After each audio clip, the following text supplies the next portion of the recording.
بسم اللہ الرحمن الرحیم۔ صحیح بخاری کی حدیث نمبر 806 ہے۔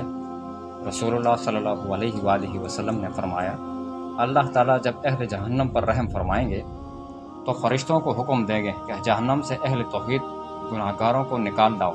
چنانچہ فرشتے انہیں سجدے کے نشانات سے پہچان کر باہر نکالیں گے، کیونکہ اللہ تعالیٰ نے آگ کو سجدے کے نشان جلانے کی اجازت نہیں دی۔ ایک اور صحیح البخاری کی حدیث نمبر 2227 میں نبی کریم صلی اللہ علیہ وآلہ وسلم نے فرمایا کہ اللہ تعالیٰ کا ارشاد ہے، میں قیامت کے دن 3 آدمیوں کا دشمن ہوں گا۔